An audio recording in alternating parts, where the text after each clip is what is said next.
نبوت قائم ہوگی، پھر درمیانے دور میں ایک الگ قسم کی حکومت کا دور آئے گا جو بہت تکلیف دہ ہوگا. پھر اللہ تعالیٰ رحم فرما کر خلافت علی منہاج نبوت کو قائم کرے گا اور خلافت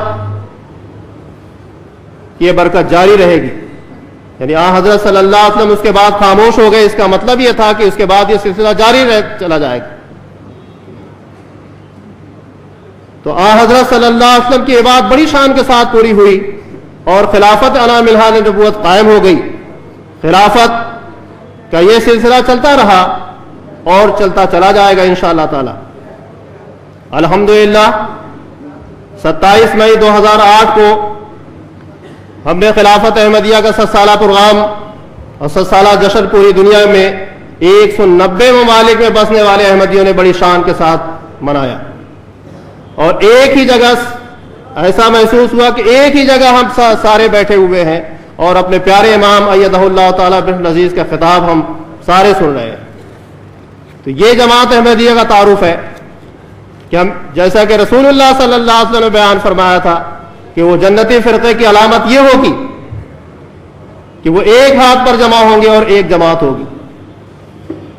اپنے پیارے آقا کے خطاب کے آخر میں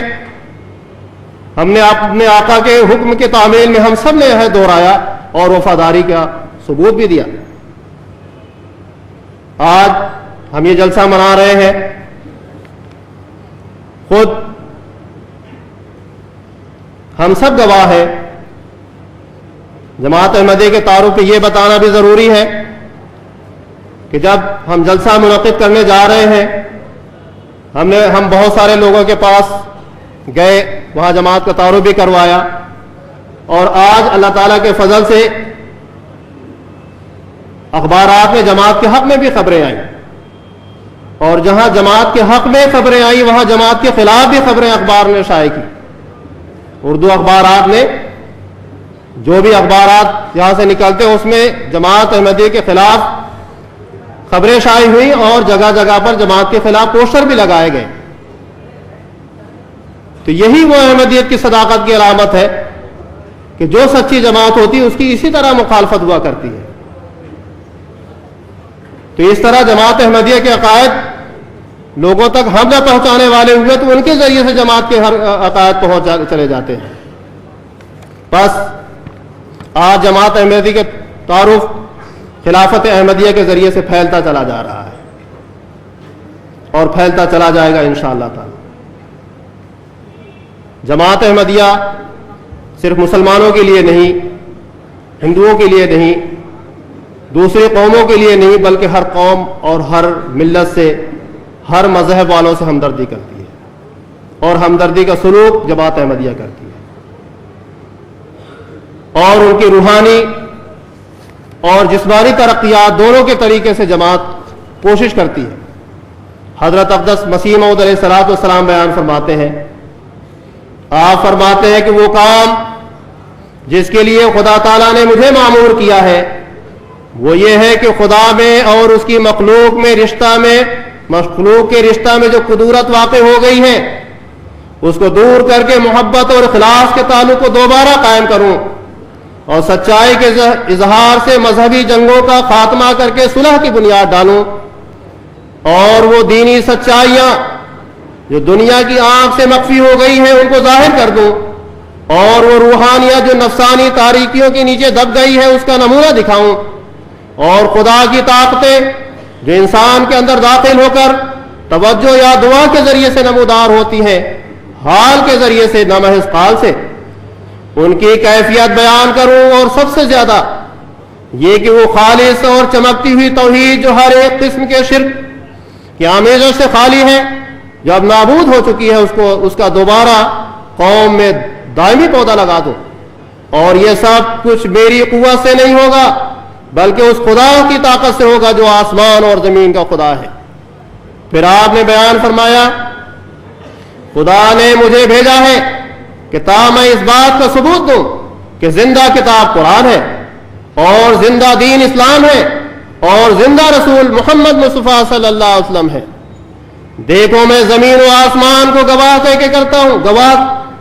کے کہتا ہوں کہ یہ باتیں سچ ہیں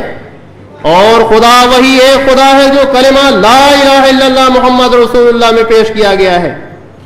اور زندہ رسول وہی ایک رسول ہے جس کے قدم پر نئے سرے سے مردے زندہ ہو رہے ہیں، نشان ظاہر ہو رہے ہیں، برکات ظہور میں آ رہے ہیں، غیب کے چشمے کھل رہے ہیں۔ پس حضرت مسیح موعود علیہ الصلوۃ والسلام کے بعد حضرت مولانا حکیم نور الدین صاحب رضی اللہ تعالیٰ عنہ جماعت کے پہلے خلیفہ ہوئے، حضرت مرزا بشیر الدین محمود احمد صاحب دوسرے خلیفہ ہوئے، آپ کے بعد حضرت مرزا ناصر احمد صاحب تیسرے خلیفہ رحمہ اللہ تعالیٰ منتخب ہوئے، اور جماعت کے چوتھے خلیفہ حضرت مرزا طاہر احمد صاحب رحمہ اللہ تعالیٰ کا ولولہ انگیز دور ہم سب نے دیکھا ہے۔ اور آج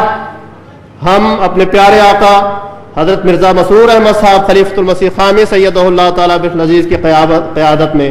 دن رات ترقی کرتے چلے جا رہے ہیں، اور ہر صبح جو آتی ہے وہ ہمیں خوشی کا پیغام لے کر کے آتی ہے۔ پس خوشی کا موقع ہو یا دکھ کی گھڑیاں ہوں، زلزلہ ہو یا طوفان ہو، سونامی ہو یا سیلاب ہو، امن ہو یا فساد ہو، ہر موقع پر جماعت احمدیہ انسانیت کی خدمت میں محض اللہ تعالیٰ کی رضا کے لیے مشغول رہتی ہے، کیونکہ حضرت خلیفۃ المسیح رابع رحمہ اللہ تعالیٰ نے بیان فرمایا تھا کہ مذہب کا پہلا قدم جو ہوتا ہے وہ انسانیت ہوتا ہے۔ اگر جس مذہب میں انسانیت ہی نہیں ہے وہ انسانیت ہی نہیں، جو اللہ تعالیٰ کی مخلوق سے محبت نہیں کرتا اس کو خدا تعالیٰ سے بھی محبت نہیں ہوتی ہے۔ تو جماعت احمدیہ مخلوق خدا میں دن رات مصروف ہے، اور جماعت احمدیہ کو اللہ تعالیٰ نے اس وجہ سے قائم کیا ہے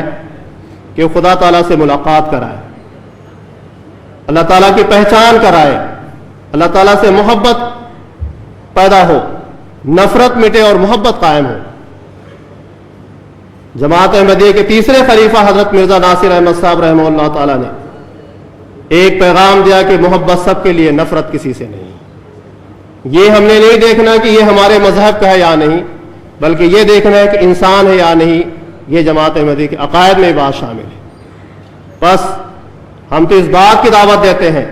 کہ انسانیت کے خادم بن جاؤ، انسانیت کی خدمت کرو، ظلم کو چھوڑ دو، فساد کو چھوڑ دو، اور یہی بات حضرت مسیح موعود علیہ السلام نے بھی بیان فرمائی ہے۔ حضرت خلیفۃ المسیح ثانی رضی اللہ تعالیٰ عنہ بیان فرماتے ہیں، مجھے بیر ہرگز نہیں ہے کسی سے، میں دنیا میں سب کا بھلا چاہتا ہوں، نکالا مجھے جس نے میرے چمن سے، میں اس کا بھی دل سے بھلا چاہتا ہوں۔ بس ہم یقین رکھتے ہیں کہ خدا موجود ہے، وہ اب بھی بولتا ہے جیسا کہ پہلے بولتا تھا، وہ واحد اور لا شریک ہے۔ جو طاقت خدا تعالیٰ کے اندر حضرت آدم علیہ السلام